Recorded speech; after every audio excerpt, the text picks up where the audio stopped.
कांग्रेस के नेता अब अमेरिका से डिपोर्ट किए गए भारतीयों के मुद्दे पर सरकार को घेरने की कोशिश कर रहे हैं, क्योंकि अब तक अवैध रूप से अमेरिका में घुसे 332 भारतीयों को डिपोर्ट किया जा चुका है। 112 भारतीयों के तीसरे ग्रुप को लेकर अमेरिकी सेना का जहाज कल रात अमृतसर पहुंचा।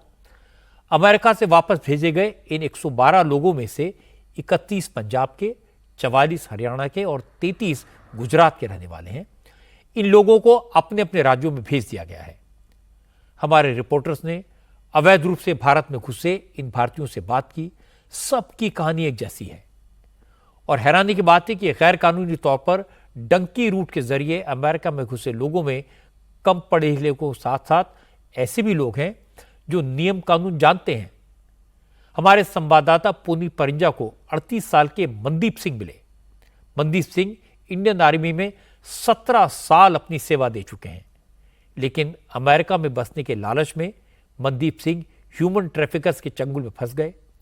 रिटायरमेंट के बाद जो पैसा मिला वो पैसा मनदीप सिंह ने कबूतरबाजी में लगे गैंग को दे दिया। 5 महीने की मुश्किलात झेलते हुए अमेरिका तो पहुंच गए, लेकिन पहुंचते ही पकड़े गए और सब कुछ लुटाकर डिपोर्ट कर दिए गए। मैं मैरिड हाँ, मेरे 2 ਬੱਚੇ ਹੀ ਆਪਾਂ 2 ਨੰਬਰ ਦੇ ਵਿੱਚ ਜਾਣਾ ਹੀ ਕਿਉਂ ਸੀ। ਫਿਰ ਮੇਰੀ ਇਹੀ ਗੱਲਬਾਤ ਹੋਈ 1 ਨੰਬਰ ਦੇ ਵਿੱਚ ਚਲੋ ਇਹ ਵੀ ਰੁਪਈਆ 40 ਲੱਖ ਮੰਗਦਾ ਸੀ ਤੇ ਮੈਂ ਫਿਰ ਇੰਡੀਅਨ ਆਰਮੀ ਦੇ ਵਿੱਚ ਪਹਿਲਾਂ 17 ਸਾਲ 14 ਦਿਨ ਨੌਕਰੀ ਕਰਕੇ ਆਇਆ। ਮੇਰੇ ਕੋ ਉਸ ਟਾਈਮ ਮੈਨੂੰ ਮਤਲਬ ਪੈਸੇ ਮਿਲੇ ਸੀ 35-36 ਲੱਖ ਰੁਪਈਆ ਮਿਲਿਆ ਹੈ ਰਿਟਾਇਰ ਦੇ ਟਾਈਮ ਤੇ। ਆਪਾਂ ਫਿਰ ਥੋੜੇ ਬਹੁਤੇ ਵਾਈਫ ਦਾ ਸੋਨਾ ਗਹਿਣੇ ਰੱਖ ਕੇ 40 ਲੱਖ ਰੁਪਈਆ ਪੂਰਾ ਕੀਤਾ ਸੀਗਾ। ਉਹ ਗੱਲਬਾਤ ਹੋਈ 1 ਨੰਬਰ ਦੇ ਵਿੱਚ ਹੀ ਹੋਈ। ਇੱਥੋਂ ਮੇਰੀ ਅੰਮ੍ਰਿਤਸਰ ਤੋਂ ਦਿੱਲੀ ਤੋਂ ਬੰਬੇ ਤੋਂ ਕੀਨੀਆ ਤੇ ਆਪਣੇ ਕੀਨੀਆ ਤੋਂ ਡਕਾਰ ਤੋਂ ਐਮਸਟਰਡੈਮ ਤੋਂ ਸੁਰੀਨੇਮ ਤੱਕ ਫਲਾਈਟ ਤੇ ਗਿਆ। ਮਤਲਬ 1 ਨੰਬਰ 'ਚ ਹੀ ਗਿਆ। ਅੱਗੋਂ ਜਾ ਕੇ ਇਹਨਾਂ ਨੇ ਕਹਿ ਦਿੱਤਾ ਵੀ ਸੁਰੀਨੇਮ ਤੋਂ ਗੱਡੀਆਂ 'ਚ ਬਿਠਾ ਦਿੱਤਾ ਇਹਨਾਂ ਨੇ। ਇਹ ਕਿਹਾ ਕਿ ਕੋਈ ਗੱਲ ਨਹੀਂ ਯਾਰ, ਬ੍ਰਾਜ਼ੀਲ ਤੋਂ ਫਲਾਈਟ ਹੋਣੀ ਹੈ ਤੁਹਾਡੀ, ਮਤਲਬ ਇੱਥੇ ਕੰਮ ਟਾਈਟ ਆ।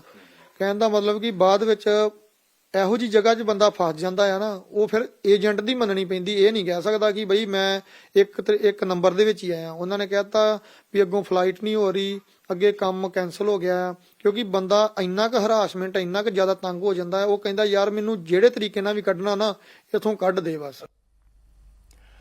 अमेरिका से वापस भेजे गए लोग अब रास्ते में आने वाली मुसीबतों की दास्तान सुना रहे हैं। ब्राजील और पनामा के जंगलों में कैसे नदी नालों को तैरकर पार करना पड़ा, कैसे रात भर जंगलों में पैदल चलना पड़ा, ये सब बताते हैं। पुनीत परिंजा ने अमेरिका से वापस भेजे गए जितेंद्र सिंह से भी बात की। 23 साल की जितेंद्र सिंह ने अमेरिका जाकर पैसा कमाने का सपना देखा था। दोस्तों ने उन्हें एजेंट का रेफरेंस दिया। एजेंट ने उन्हें लीगल डॉक्यूमेंट्स के साथ अमेरिका भेजने का भरोसा दिया। 50 लाख में मामला तय हुआ। जितेंद्र ने अपने खेत बेचे, कुछ पैसा उधार लिया और अमेरिका के लिए निकल गए।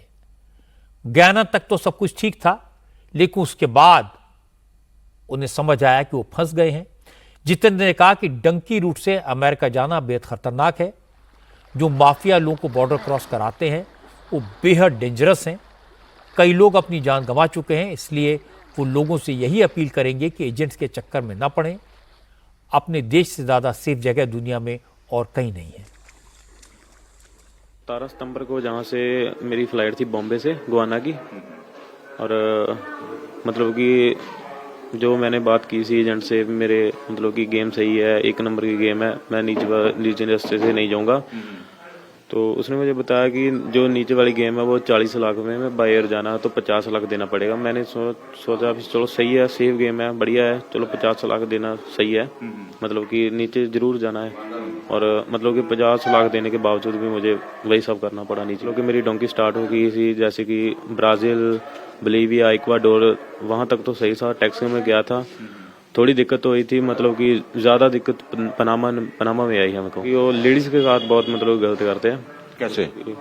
मतलब कि रेप वगैरह सब कुछ, मतलब कि हम सब तो सही है, हमारे साथ तो जो भी होता है मारते हैं, झगड़ते हैं, जो भी करते हैं सही है, पर लेडीज़ के लिए नहीं, सेफ नहीं है।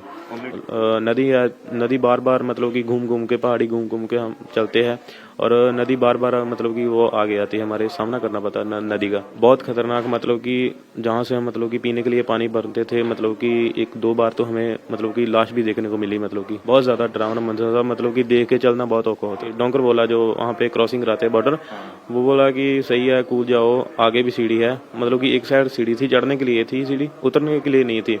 और मेरे साथ मतलब कि हम टोटल 4 लोग थे और 2 सही उतर गए, मतलब कि 2 ने सीधी छलांग लगा दी। 25-30 फुट की दीवार थी और उन दोनों की टांगे टूट गई। ऐसी बहुत सारी कहानियां हैं जो सुनकर लगता है कि जिन लोगों को अमेरिका से डिपोर्ट किया जा रहा है उनके साथ धोखा हुआ। उनके बारे में अमेरिका से बात की जानी चाहिए। अमेरिका से कहा जाना चाहिए कि जिन्हें डिपोर्ट किया जा रहा है उन्हें हथकड़ी बेड़ी न लगाई जाए। अमेरिकी सरकार से डिपोर्ट करने वालों के साथ जानवरों जैसा सलूक न करने की रिक्वेस्ट की जानी चाहिए। अब सवाल यह कि अमेरिका की सरकार इन लोगों को हथकड़ियां क्यों पहना रही है, उन्हें बेड़ियों में क्यों डाल रही है और उनके वीडियोस क्यों रिलीज कर रही है। उसका मकसद है लोगों को बताना कि अगर कोई अमेरिका इलीगल तरीके से गलत रास्ते से घुसेगा तो उसके साथ इसी तरह का व्यवहार किया जाएगा। वो लोगों में ये डर पैदा करना चाहते हैं और ये अमेरिका की पॉलिसी है।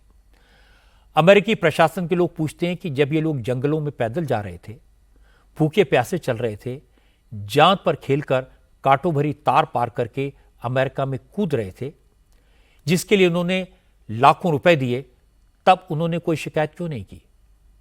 अब वापस भेजे जाने के तरीके पर इंसानियत की दुहाई क्यों दी जा रही है।